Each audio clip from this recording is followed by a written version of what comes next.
was a period in which this country had its greatest growth, in which people streamed to it from all over the world and were able to make a better life for themselves and their children.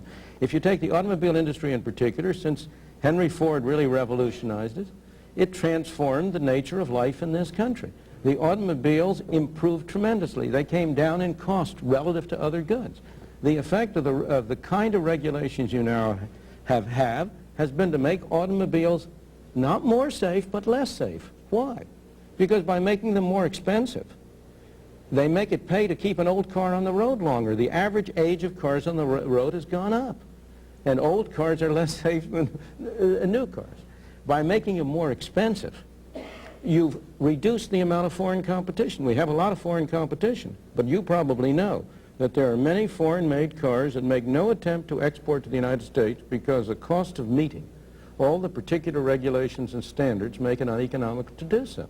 Well, they certainly haven't discouraged enough to make Detroit happy. Of course, but I don't want to make Detroit happy. That's not my aim. I want to make the citizen happy. I want to make the customer happy. Right. The last thing in the world we want to do is to make Detroit happy. Let's just, if Chrysler folds, now we're left with two automobile companies, and not at all. We're not. And they'll have even more power, and they'll say, "Love it or leave it." Nonsense. Take it or nonsense. If we don't have any tariffs on cars from abroad, if we have free trade, the automobile industry of the world is in competition with Chrysler. Do you think that it was really, and with General Motors and Ford, who offered the greater challenge to General Motors and Ford? Toyota. Toyota and Volkswagen.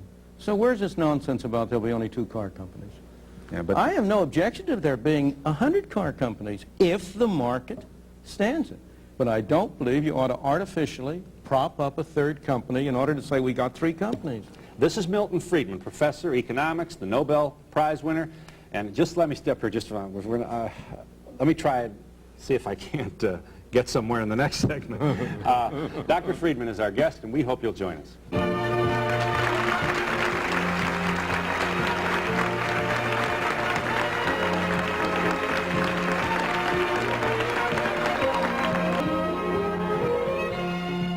Let's just review for a second, because I don't want to bore you to death here, but this is really, I am fascinated by the dialogue, and just to characterize Dr. Friedman's position, which I should let him do.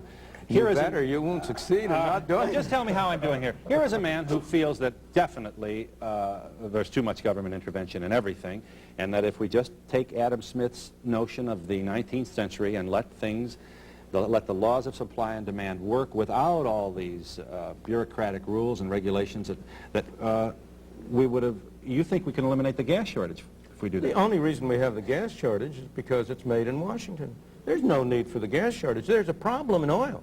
Oil is expensive. The fact that the OPEC nations have formed an effective monopoly and quadrupled the price of oil hurts us. No question. We pay more. But we have multiplied the injury to ourselves by our bad government policies. Here's Japan we were talking about a moment ago. Japan. It's 100% dependent on foreign oil. It has no gas lines. Why? Because it hasn't tried to prevent prices from adjusting things. If the OPEC nations had been hiring our energy regulators as their agents, they couldn't have done a better job. They couldn't have done a better job, but they didn't have to. They got it for free. Mm-hmm. Give me that speech about maximum minimum now. The way to create shortages is to create a maximum price which is below what the free market would have otherwise. Absolutely. All right, so that even though we're appalled at gasoline, which is more than $1 a gallon, your point is to get the government out of this game of regulation is to, you acknowledge, allow the gasoline to go higher. Excuse me. It may make the price at the pump higher, but it'll make the cost to the consumer lower. Who do you suppose is paying the over $10 billion a year budget of the Department of Energy, which amounts to 9 cents a gallon for every gallon of gasoline we consume? Yeah, I saw you.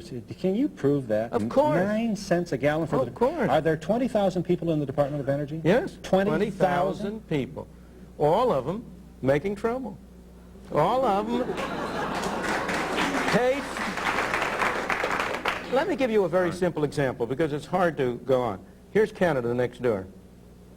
Why is it there are no gas shortages in Canada, and the price of gasoline in Canada is lower than it is in the United States?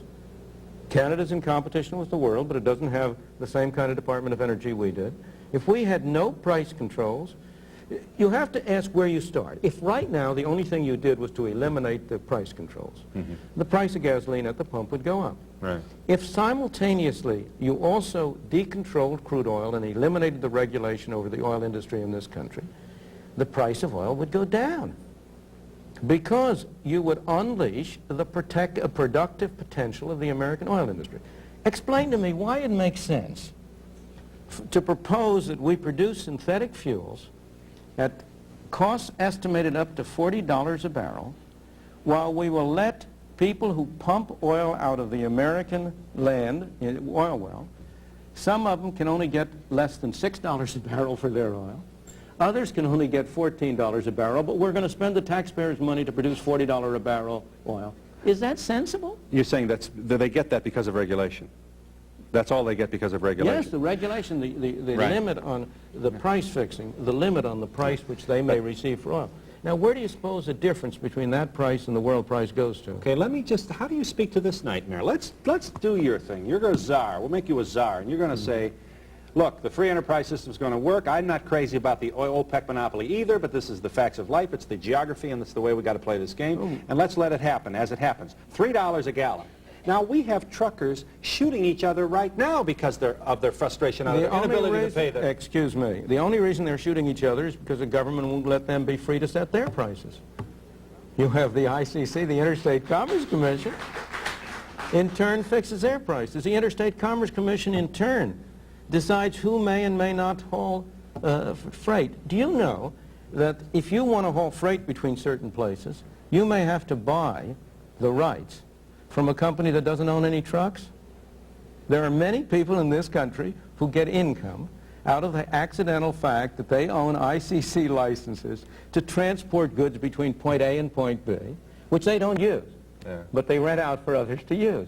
The total cost, the total value of all of those rights, a purely artificial monopoly value that has no economic counterpart, is in the billions of dollars. So if you could simultaneously reduce the cost of trucking as well by simply abolishing the Interstate Commerce Commission. You want to do that too? Of course. Now we've got all... But now, wouldn't the result be chaos with trucks coming from all different directions and obviously... Obviously not. No. Why would the result be chaos? Trucks aren't going to come from all different directions and bump. Quite the opposite. I don't mean bump. I mean in the sense that... But I would say... I'm moving into the... Aren't you troubled by multinationals and the size of companies? And that's not what Adam Smith meant. Adam Smith didn't mean for Exxon to have a 60 and 70% profit If you had, first of all, of course I'm troubled by multinationals in the sense that I would rather have a world in which there were a larger number of small companies. The question at issue is not that. The question is, what are your alternatives and how do you promote such a world? One of the major reasons you have multinationals and large companies now is precisely because of the role which government plays. Here is Chrysler. Get back to it. The chairman of Chrysler is spending full time, has hired a whole group of lobbyists in Washington. He is engaging in a political campaign to get the government to bail him out. Now, is that a productive use of effort? If he weren't doing that, if he isn't bailed out, will the effect be that Chrysler will disappear? Not at all. Most bankrupt companies come back into operation with a new management and a clean financial slate and are more efficient. The fact that Chrysler goes bankrupt doesn't mean that his factories are going to go up in smoke. If they're worth using, they'll be bought by other people to be used. Like GM? And in fact, you'll have a strong... They might be. Doesn't that bother you? As compared with what? As compared to have the government own the factory and produce it? You know, can Sears buy Kmart too in your Of course. You think so? Sears has been one of the great protectors of the consumer all during its existence. As a matter of fact, you say, can Sears buy Kmart? The way Kmart has been growing, the question is going to be, can Kmart buy Sears? Yeah. All right, but that's an example. Now take that. In other words, you really want the Justice Department out of this too, huh? I mean, you don't have any problem at all with a The most effective antitrust measure you could take in this country would be complete free trade. And the biggies will eat up the little ones? That is not We've true. already seen the demise of them. Excuse me, that has never happened. There have been very careful studies made of what has happened to the concentration of industry in this country over the past 100 years.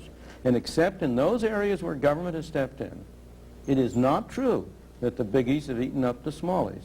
In fact, it's often been the other way. And Kmart is a good example. It started from nothing. Sears was already a major conglomerate. And Sears has been losing ground and going downhill, and Kmart has been rising. All right, just one question before